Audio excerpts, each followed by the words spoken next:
पर दोस्तों आज हम बात करेंगे ब्रेक इवन एनालिसिस की और कैसे हमें इससे रिलेटेड क्वेश्चंस को सॉल्व करना है। सबसे पहले ब्रेक इवन एनालिसिस करने में हमारे पास में कोई भी प्रोडक्ट होता है, उस प्रोडक्ट की हम मार्केट में उसको सेल करते हैं।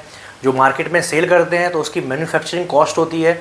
उस मैन्युफैक्चरिंग कॉस्ट में बहुत सारे आइटम्स ऐड होते हैं, तो जो टोटल कॉस्ट होती है उस टोटल कॉस्ट के अंदर आपका फिक्स्ड कॉस्ट आता है, नेक्स्ट वेरिएबल कॉस्ट आता है। फिक्स्ड कॉस्ट ऐसा कॉस्ट होता है जो आइटम पर डिपेंड नहीं करता है, जो मोस्टली वन टाइम इन्वेस्टमेंट होता है।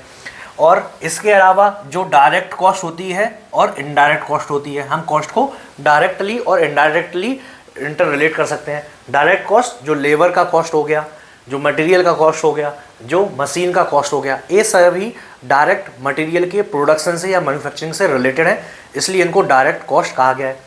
और इनडायरेक्ट कॉस्ट वो सारी कॉस्ट हैं जो डायरेक्टली मैन्युफैक्चरिंग या प्रोडक्शन से रिलेटेड नहीं है, जैसे rent, telephone bill, watchman supervisor की जो सैलरी है, मार्केटिंग का कॉस्ट है, एडवर्टाइजिंग का कॉस्ट है, ट्रांसपोर्टेशन कॉस्ट। ये सारी कॉस्ट किस में आती है? इनडायरेक्ट कॉस्ट में आती है, क्योंकि ये सभी डायरेक्टली मटेरियल की मैन्युफैक्चरिंग से डिपेंडेंट नहीं है। ठीक है, अब हम बात करते हैं जो हमारी सेलिंग कॉस्ट है वो कैसी होना चाहिए। अगर हम कोई भी प्रोडक्शन प्रोसेस कर रहे हैं या कोई भी मैन्युफैक्चरिंग कर रहे हैं तो मेन एम हमारा रहता है profit. We have to earn profit. अगर हम कोई भी काम कर रहे हैं बिना प्रॉफिट के तो हम करेंगे नहीं। तो प्रॉफिट कब होगा हमें?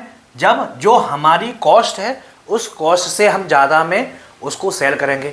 तो इसलिए जो हमारी सेलिंग कॉस्ट होना चाहिए वो टोटल कॉस्ट से ज़्यादा होना चाहिए। अब इनिशियली में अगर हम किसी भी आइटम्स को अगर बेच रहे हैं तो हमें कॉस्ट में तुरंत तो बेनिफिट होगा नहीं। तो सपोज दैट हमारा जो फिक्स्ड कॉस्ट है मींस हमारा मटेरियल का, मशीन का हमें इन्वेस्ट करना पड़ेगा।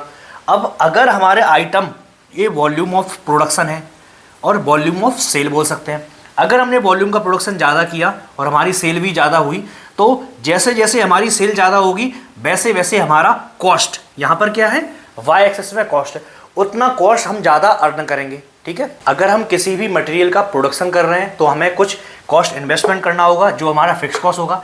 इसके बाद जो भी हमारा पर मटेरियल की मैन्युफैक्चरिंग में या पर आइटम की मैन्युफैक्चरिंग में कुछ कॉस्ट और वियर करना पड़ेगा, वो हमारा वेरिएबल कॉस्ट होगा। तो फिक्स्ड कॉस्ट और वेरिएबल कॉस्ट मिला करके हमारा क्या बन जाएगा? Total cost. पर आइटम का कॉस्ट हमारा इतना हो जाएगा। जैसे जैसे हमारा वॉल्यूम ऑफ प्रोडक्शन इंक्रीज होगा वैसे वैसे हमारा टोटल कॉस्ट वेरिएबल कॉस्ट मिला करके एंड फिक्स्ड कॉस्ट मिला करके होगा, वो कॉस्ट हमारा इंक्रीज होता चला जाएगा। अब जैसे जैसे हम आइटम की सेल करेंगे, पर आइटम की सेल हमारी इतनी है, हमने कॉस्ट रखा हुआ है कुछ रुपीज़ रखा हुआ है, जैसे जैसे हमारी आइटम की सेल होगी वैसे वैसे हमारा अर्निंग कॉस्ट इंक्रीज होता जाएगा। एक ऐसा पॉइंट आएगा जहाँ पर आपका कॉस्ट जितना आपने लगाया हुआ है या जितना आपका इन्वेस्टमेंट है वो टोटल आपका जितना भी अर्निंग है उसके बराबर होगा। उसको हम ब्रेक इवन पॉइंट बोलते हैं। मीन्स इस पॉइंट पे आपका जो भी आपने इन्वेस्टमेंट किया वो पूरा का पूरा रिकवर हो जाता है। अब जैसे ही आपकी सेल्स इस ब्रेक इवन पॉइंट से आगे होती है फिर आपको प्रॉफिट होने लगता है।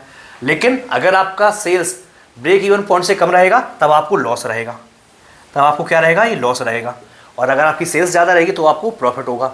तो हमारे कुछ और कॉन्सेप्ट्स होते हैं, इनको हम देख लेते हैं। Break even point of sales क्या होता है? जितना भी हमारा फिक्स कॉस्ट है वो अपॉन जो हमारा सेल्स कॉस्ट है, जो हम सेलिंग कर रहे हैं वो sales cost minus variable cost.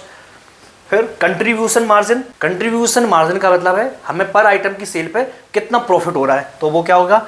Selling cost minus variable cost. फिर नेक्स्ट आता है margin of safety in sales.